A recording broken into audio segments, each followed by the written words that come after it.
नाज़रीन, भारत का एक मशहूर नारा था कि मोदी है तो सब मुमकिन है। मोदी के जंगी जुनून की इमारत 3 सतूनों पर खड़ी थी। पहला, फ्रांसीसी जेट राफेल, जिसके पास कोई मिसाइल फड़कता है ना ही कोई जेट आता है। दूसरा, भारत का state of the art missile system, air defence system, जो रशिया मेड है और इसका दुनिया में दूसरा कोई सानी नहीं।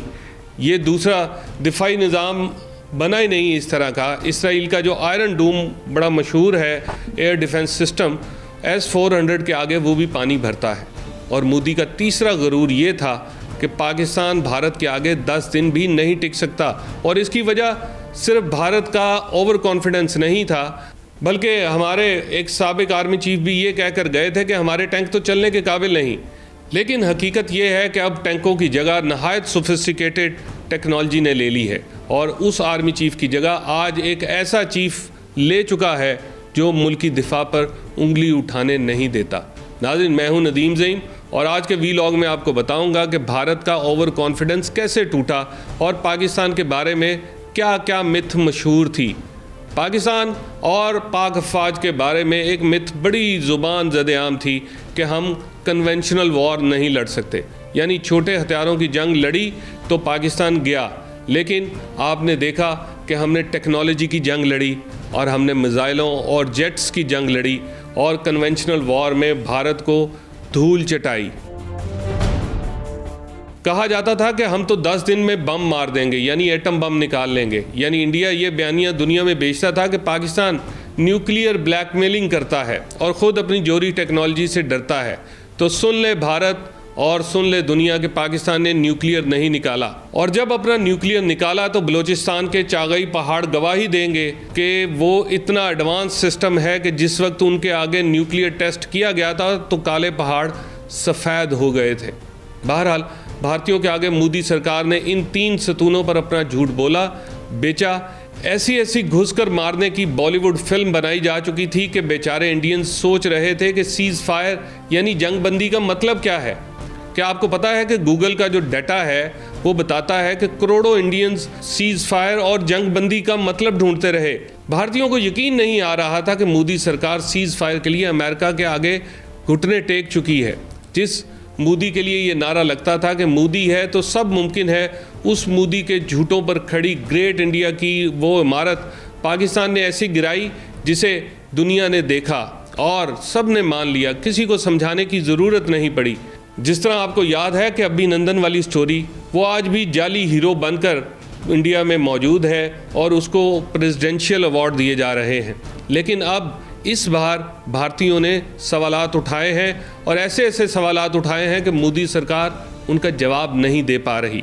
मोदी सरकार और उनकी बीजेपी यानी भारतीय जनता पार्टी ने हमेशा पाकिस्तान के ख़िलाफ़ भारतीयों में नफ़रत बेची है, पाकिस्तान को विलन बनाया है और ख़ुद हीरो बनकर वोट हथिया लिए थे। जब गुजरात का वज़ीर आला मोदी बाकायदा तौर पर वज़ीर आज़म का उम्मीदवार बना और पहला इलेक्शन लड़कर आए तो उन्होंने नारा लगाया था कि सरकार में अगर आए तो पाकिस्तान से जंग लड़ेंगे। और भारतीयों को ये बात बड़ी जज्बाती लगी थी उस वक़्त कि एक टेररिस्ट स्टेट है, उसके साथ जंग लड़के मोदी ख़त्म कर देगा सब कुछ। और ये दहशतगर्दी को बेचा गया साथ पाकिस्तान के नत्थी कर करके। लेकिन इस बार घिसी पिटी वो स्टोरी भारतीयों ने नहीं ख़रीदी, जिसका जवाब मोदी को देना पड़ा। और इस बार मोदी की जो मोराल है वो ख़ासा डाउन है। भारत में ऐसा फ्रॉड और झूठा सियासतदान दो हमसाये ममालिक में ना सिर्फ नफ़रत बल्कि लड़ाई बेचता आ रहा है। वरना हमारी सकाफ़त, ज़ुबान और स्किन कलर इतना मिलता जुलता है कि कोई फ़र्क नज़र नहीं आता। कोई पहचान नहीं सकता कि हजूम में कौन पाकिस्तानी है और कौन इंडियन। लगभग 3000 किलोमीटर से ज़्यादा का बॉर्डर है जिसमें बेशुमार रास्ते निकाले जा सकते हैं, तजारत हो सकती है।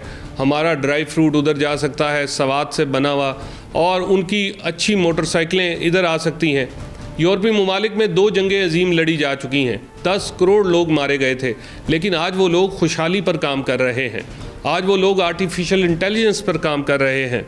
मगर इंडिया में मजहबी शिद्दत पसंद मोदी ऐसी चीज़ों की जान नहीं छोड़ रहा, वो नफ़रत आज भी बेचता है। एक बहुत ही उम्दा और शानदार पाकिस्तानी शायर रहमान फ़ारिस ने पाकिस्तान और भारत की जो दहाइयों पुरानी दुश्मनी है उस पर क्या खूब कहा है कि बहुत से काम रहते हैं तुम्हारे भी हमारे भी, करोड़ों लोग भूखे हैं तुम्हारे भी हमारे भी, खिलौनों वाली उम्र में इन्हें हम मौत क्यों बांटें, बड़े मासूम बच्चे हैं तुम्हारे भी हमारे भी, पड़ोसी यार जाने दो हंसो और मुस्कुराने दो, मुसलसल अश्क बहते हैं तुम्हारे भी हमारे भी, भला इकबाल और गालिब का कहाँ बंटवारा मुमकिन है कि ये सांझे असासे हैं तुम्हारे भी हमारे भी, अगर नफ़रत ज़रूरी है तो सरहद पर इकट्ठे क्यों परिंदे दाना चुगते हैं तुम्हारे भी हमारे भी, चलो मिलकर लड़ें हम तुम जहालत और गुर्बत से, बहुत से सपने अधूरे हैं तुम्हारे भी हमारे भी, संभालें उनको मिलजुल कर सिखाएं फ़न मोहब्बत का,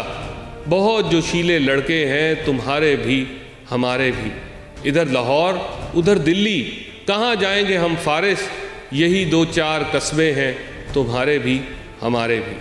नाज़रीन, आज की वीडियो के लिए इतना ही, मिलेंगे अगली वीडियो में किसी अगले टॉपिक के साथ, तब तक के लिए इजाज़त दीजिए, अल्लाह हाफ़िज़।